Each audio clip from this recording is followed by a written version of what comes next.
ውድ ቻናላችን ቤተሰቦች እንኳን ወደ ቻናላችን በደና መጣችሁ። አሁንም ሊቨርፑልን በተመለከቱ ዘገባዎች ተመልሼ መጥቻለሁ። በዚህ ሰዓት የምንመለከተው በቅርቡ እንግዲህ ስሙ ከሊቨርፑል ጋር በስፋት የተያዘ የሚገኘው የበርንማውዙ ተጫዋች አንቶኒ ሲሞኒ የውል ማፍረሻ እንዳለው ተዘግቧል። ያንን የምንመለከት ይሆናል። ከዚህ በተጨማሪም አሊሰን እና ዋታሮ ኤንዶ ከጉዳታቸው ለማገገም ከፍተኛ ስራ እየሰሩ እንደሆነ ዘገባዎች እያመለከቱን ይሆናል። በዛሬው ዕለትም ስዊድኖች አሰልጣኛቸውን ማባረራቸውም ተዘግቧል። እንደዚሁም የቀድሞ የማንቸስተር ሲቲ ተጫዋች ኢካን ጉንዶጋን በፍሎሪን ቪርትዝ ዙሪያ የሰጠው አስተያየት አለ። እነዚህን እንዳለ በቆይታችን የምንመለከት ይሆናል። እስከመጨረሻው ደቂቃ ድረስ አብራችሁኝ እንድትቆዩ በአክብሮት ጋብዛለሁ። ሰብስክራይብ፣ ላይክ፣ ሼር እያደረጋችሁም የቻናሉ ቤተሰብ እንድትሆኑ በአክብሮት ጠይቃለሁ። ወደ ሁለተኛው ቻናላችንም እየሄዳችሁ ሰብስክራይብ፣ ላይክ፣ ሼር እያደረጋችሁ ፕሮግራሞችን እያዳመጣችሁ አስተያየታችሁንም እየሰጣችሁም የቻናሉ ቤተሰብ እንድትሆኑ በአክብሮት እጠይቃለሁ። አሁን በቀጥታ ወደ ያስኩላችሁ ጉዳዮች ይገባሉ። በመጀመሪያ የምንመለከተው ስዊድኖች አሰልጣኛቸውን ማባረራቸውን ዛሬ ይፋ አድርጓል። ስዊድኖች እንግዲህ ጆን ዱሃል ቶማስንን ያባረሩበት ምክንያት ተደርጎ የተቀመጠው ለዓለም ዋንጫ ማጣሪያ እየተደረገ ባሉ የአውሮፓ ሀገራት ጨዋታዎች መካከል እንግዲህ መጥፎ የሚባል እንቅስቃሴን አድርጋለች ስዊድን በሚል ምክንያት ነው። ስዊድን እንግዲህ እስካሁን ድረስ ባደረገችው 4 ጨዋታዎች አንዳቻ ብቻ በመውጣት 1 ነጥብ በመሰብሰብ ከምድቧ እንግዲህ መጨረሻ ደረጃ ላይ መቀመጥ የቻለች ሀገር ሆናለችና በዚህ መጥፎ ውጤት ምክንያት እንግዲህ ልታባረረው ይችላል። በተለይ ደግሞ ትናንትና ምሽት ከኮሶቮ ጋር ያደረገችው ጨዋታና በሜዳው 1-1 የተሸነፈችበት ውጤት እንግዲህ አሰልጣኙን እንዲያባረሩ ውሳኔ ላይ እንዲደርሱ አድርጓቸዋል ነው እየተባለ የሚገኘው። ከዚህ በኋላም እንግዲህ አዲስ አሰልጣኝ ይቀጥራሉ ተብሎ ይጠበቃል። በዚህ ዙሪያም እንግዲህ የቀድሞ የቼልሲ የብራይተን እንደዚሁም ደግሞ የዌስትሃም አሰልጣኝ የነበረው ግራም ፖተርም እንግዲህ ራሱን እንዳንድ ተመራጭ አቅርቧል እየተባለ ይገኛል። በመቀጠል የምንመለከተው ደግሞ ዋታሮ ኤንዶና አሊሰን ቤከር ከጉዳታቸው ለማገገም እንግዲህ በሊቨርፑል እንቅስቃሴ እያደረጉ ይገኛሉ እየተባለ ነው። እንደሚታወቀው እንግዲህ በዚህ ሰዓት የተለያዩ ተጫዋቾች በጉዳት ምክንያት ለዋናው ቡድን ግልጋሎት እየሰጡ አይደለም የሚገኙት። ከነዚህ መካከል እንግዲህ ዋታሮ ኤንዶና አሊሰን ቤከር ተጠቃሾቹ ናቸው። ዋታሮ ኤንዶ እንደሚታወቀው እንግዲህ ከኢንተርናሽናል ብሬክ ጨዋታ በፊት በመጨረሻ ጊዜ በተደረገ የእንግሊዝ ፕሪሚየር ሊግ ጨዋታዎች ከቼልሲ ጋር በነበረው ጨዋታ እንግዲህ መጫወት ችሎ ነበረ። ነገር ግን ከጨዋታው በኋላ እንግዲህ ጉዳት እንዳጋጠመው ተነግሯል። ለዛም ነው እንግዲህ ጃፓን ለወዳጅነት ጨዋታዎች እንግዲህ ያልጠራችው። እንደዚሁም ደግሞ አሊሰን ቤከር በሻምፒዮንስ ሊግ ከጋላታሳራይ ጋር በነበረው ጨዋታ በጉዳት ምክንያት ተቀይሮ መውጣቱ አይዘነጋም። ከዛ በኋላም እንግዲህ የተለያዩ ጨዋታዎች እያመለጡት ነው የሚገኙትና አሁን ላይ እንግዲህ ሁለቱም ተጫዋቾች ለማገገም ስራን እየሰሩ ነው የሚገኙት። በዛሬው ዕለትም እንግዲህ በኢንስታግራም ፔጆች ላይ እንግዲህ ወጡ አንዳንድ ምስሎችን ስንመለከት ሁለቱም ከጉዳታቸው ለማገገም እንግዲህ ከፍተኛ ስራን እየሰሩ እንደሆነ ማስመልከት ይችላል። በዚህ ፎቶ ላይ ግን ሌላ አንድ የተመለከተው ነገር ቢኖር ምንድነው በዛሬው ዕለት እንግዲህ ብራዚል ከጃፓን ጋር ያደረገችው የወዳጅነት ጨዋታ ነበርና ሁለቱም ተጫዋቾች እንግዲህ ይህንን ጨዋታ ሲከታተሉ መመልከት ይችላል።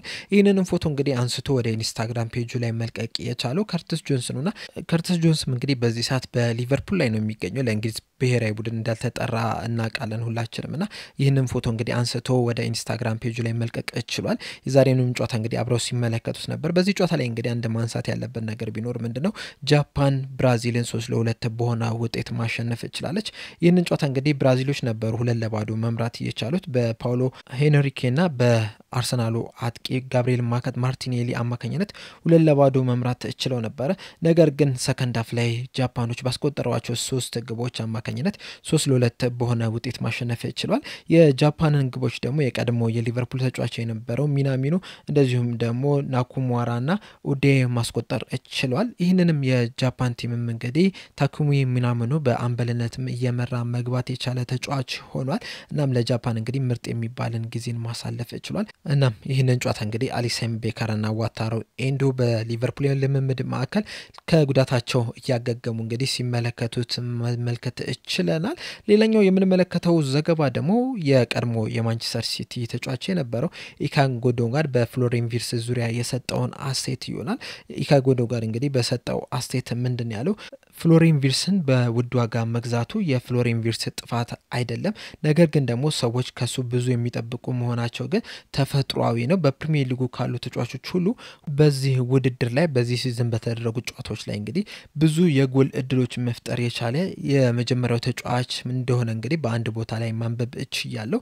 የጎል ብዛትና አሲስት ማድረግን መመልከት ብቻ የለብንም። እንደ አጠቃላይ በጨዋታው ላይ እያሳየው ያለውን እንቅስቃሴ በዝርዝር መመልከት መቻል አለብን። እንችላለን። እንደዛ የምናደርግ ከሆነ ደግሞ የፍሎሪያን ቪርትስን ምርጥ ተጫዋችነትን በደንብ መመልከት እንችላለን። ፍሎሪያን ቪርትስ ድንቅ ጥራት ያለው ተጫዋች ነው። ስለ እግር ኳስም በጣም ብዙ እውቀት ያለው ጠለቅ ያለ ግንዛቤ ያለው ተጫዋች ነው። አሁን ላይ ያልተሳካ ፊርማ ብሎ መጥራት ትልቅ ማጋነን ነው ብዬ አስባለሁ። ምክንያቱም እርግጠኛ ነኝ ግቦችንና አሲስቶችን በቅርቡ ይመጣሉ። በጥቅምት ካልሆነ ከህዳር ወር ጀምሮ ይሆናል የሚል አስተያየትን ሰጥቷልና ይህ ተጫዋች እንግዲህ ከዚህ በፊትም በተደጋጋሚ አንድ ሳነሳው የነበረ ነገር ቢኖር ምንድነው ከኳስ ውጪ የሚያደርጋቸው እንቅስቃሴዎች በጣም የሚያስደንቁ ናቸው። በተለይ ደግሞ ሊቨርፑል እንግዲህ የመጀመሪያው ጨዋታ ላይ እንደተመለከትነው ከሆነ ልክ ሂጎ ኢኬቲኬ ጎሏን ሲያስቆጥር በርነማውዝ ላይ የፍሎሪያን ቪርትስ ከኳስ ውጪ የነበረው እንቅስቃሴ በጣም ወሳኝ ሚና ነበረውና እንደዚህ አይነት እንቅስቃሴዎቹ ብዙ ጊዜ እንግዲህ ያን ያህል በጥልቀት አንመለከታቸውም። ብዙ ጊዜ ትኩረታችን የሚሆነው በተለይ ደግሞ 10 ቁጥር ቦታ ላይ መጫወቱ በውድ ዋጋ መገዛቱን ተንተርሰን እንግዲህ ጎል አግብቷል ወይም አሲስት አድርጓል የሚለው ነገር ነው። ይህ እንግዲህ በሊቨርፑል ደጋፊ ብቻም ሳይሆን ከሊቨርፑል ውጪ ባሉ በተቃራኒ ደጋፊዎችም እንግዲህ በትኩረት የሚታይ ነገር ነው። በዚህ ሰዓት እንግዲህ ሊቨርፑሎች በክረምቱ የዝውውር መስኮት በጣም ውድ ዋጋን አውጥተው እንግዲህ ተጫዋቾችን አስፈርሟልና ሁሉም ትኩረቶቻቸው የሚሆኑት እንግዲህ በእነዚህ በውድ ዋጋ በፈረሙ ተጫዋቾች ላይ ነውና የዛም ሰለባ የሆነ ይመስለኛል ፍሎሪያን ቪርትስ። ከዛ ውጪ ግን እንቅስቃሴዎቹን ስንመለከታቸው እንደዚሁም ደግሞ ሌሎች ተጫዋቾች እሱ ያቀበላቸውን ኳስ ወደ ግብነት ቢቀይሩ ኖሮ ምናልባትም በዚህ ዙሪያ የምናነሳው ነገር አይኖርም ነበር ብዬ አስባለሁና ከዚህም የተሻለውን ፍሎሪያን ቪርትስ እንግዲህ በቅርቡ እንደምናይ እኔም ተስፋ ያለኝ። የናንተንም ሐሳብ እንዳለ ግን ኮሜንት ሴክሽን ላይ በመጻፍ አሳውቁኝ። በስተመጨረሻ የምንመለከተው ደግሞ አንቶኒ ሲሞኔን የተመለከተውን ዘገባ ይሆናል።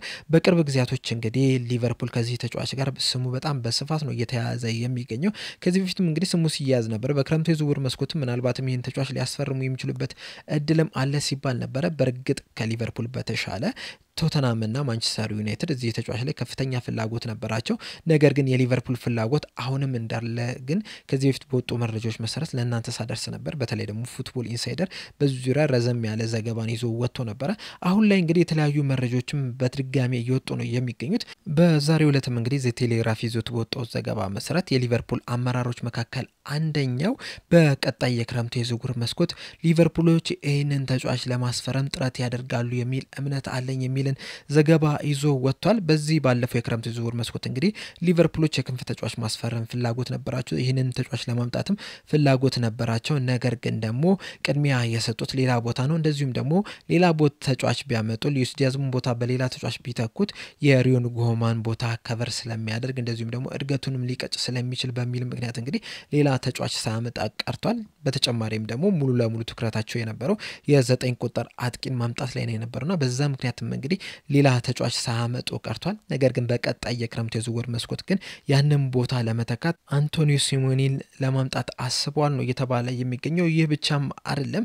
ቶክ ስፖርት ላይ አሌክስ ክሩክ ይዞት ወጣው ዘገባ መሰረትም እንደተናገረው ከሆነ እንግዲህ በርንማውዞች ይህንን ተጫዋች ማቆየት ይፈልጋሉ። ለዛም ነው እንግዲህ በክረምት የዝውውር መስኮት እስከ 2030 ድረስ የሚያቆየውን የ5 ዓመት ኮንትራት እንዲፈርሙ ያደረጉት። ነገር ግን ደግሞ በዚህ ስምምነት ላይ አንድ ያስቀመጡት ነገር አለ። እሱም ምንድነው አንድ ትልቅ ክለብ ይህንን ተጫዋች ለማስፈረም ከመጣ እንደዚሁም ደግሞ ተጫዋቹም ለመልቀቅ ከፈለገ በርንማውዞች ጥሩ ክፍያ የሚከፈላቸው ከሆነ ተጫዋቹን ለመልቀቅ ፍቃደኛ እንደሆኑ በዛው አያይዞ መዘገብ ይችላል። ነገር ግን በዛው በዘገባውም በተጨማሪ እንደተናገረው ከሆነ ምንድነው ያለው በርንማውዞች እንግዲህ እንደ ራሳቸው ቫልዩ አወጣት ከሆነ ይህ ተጫዋች እስከ 75 ሚሊዮን ፓውንድ ድረስ ሊያስገኝላቸው እንደሚችልም በዛው ተናግሯልና ማንኛውም ክለብ ይህን ተጫዋች ማስፈረም የሚፈልግ ካለ ለበርንማውዞች በትንሹ 75 ሚሊዮን ፓውንድ መክፈል አለበት የሚል መረጃን አሌክስ ክሩክ መዘገብ ችሏልና ሊቨርፑሎች እንግዲህ በቀጣይ የክረምት የዝውውር መስኮት ይህንን ተጫዋች ለማስፈረም ፍላጎት ካላቸው ይህን ያህል ገንዘብ ማውጣት ይጠበቅባቸዋል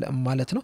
ነገር ግን ይህንን ያህል ገንዘብ ለዚህ ተጫዋች ያወጣሉ የሚለው ነገር እንግዲህ ትልቅ ጥያቄ ነው። በእርግጥ ዘንድሮ እንግዲህ በጣም አስደናቂ የሚባል ጅማሩን መጀመር ይችላል። እስካሁን ድረስም እንግዲህ 6 ግቦችና 3 አሲስት ማስመዝገብ ይችላል። ምናልባትም እንግዲህ በክረምት የዝውውር መስኮት ሊቨርፑሎች አስፈርመውት ቢሆን ኖሮ የበለጠ ጥንካሬን ይጨምርላቸው ነበርና የሊቨርፑሎች ትኩረት ግን ሌላ ቦታ ስለነበረ ይህንን ተጫዋች ሳያስፈርሙት ቀርቷል። በቀጣይ የክረምት የዝውውር መስኮት ግን ይህንን ተጫዋች ያስፈርሙታል የሚለው ነገር እንግዲህ አብረን የምንመለከተው ይሆናል። እንዳጠቃላይ ግን ይህ ተጫዋች ቢመጣ ለሊቨርፑል በጣም ከፍተኛ ጥቅም ይሰጣል። ቨርሳታይል ከመሆኑም አንፃር እንደዚሁም በቀኝም በግራም መጮቱም ተከትሎ እንግዲህ ለሊቨርፑል ከፍተኛ ጥቅም ይሰጣል። ነገር ግን በቀጣይ የክረምቱ የዝውውር መስኮት ሊቨርፑሎች የሚያተኩሩት የትኛው ቦታ ላይ ነው የሚለው ነገር እንግዲህ ትልቅ ጥያቄ ነው። ምክንያቱም የመሐመድ ሳላህ ተተኪ ማምጣት ያስፈልጋል እንደዚሁም ደግሞ በግራ ክንፍ ቦታም ተጫዋች ማምጣት ያስፈልጋል 6 ቁጥር ቦታ ላይ ተጫዋች ማምጣት ያስፈልጋል ተከላካይ ቦታ ላይ ተጫዋች ማምጣት ያስፈልጋልና እነዚህ ቦታዎች እንዳለ መጠናከር ያለባቸው ናቸውና ለየትኛው ነው ቅድሚያ ትኩረት የሚሰጠው የሚለው ነገር እንግዲህ አብረን የምንመለከተው ይሆናል በእናንተ ሐሳብ ግን የትኛው ነው አሁን ላይ ቀድሞ ትኩረት መሰጠት አለበት የምትሉት ነገር እንዳለ እዚህ ኮሜንት ሴክሽን ላይ በመጻፍ አሳውቁኝ ያን ብቻም ሳይሆን እንግዲህ ቦታውስ ላይ ማን ቢመጣ ይሻላል የሚለውንም በዛው አያይዛችሁ እንድትጽፉልኝ በአክብሮት ተጠይቃለሁ ለአሁን እኔ እዚህ ላይ አበቃው በቀጣይ በሌላ እስከምንገናኝ ድረስ ሰብስክራይብ ላይክ ሼር ማድረግ እንዳትረሱ ቸር ያቆየን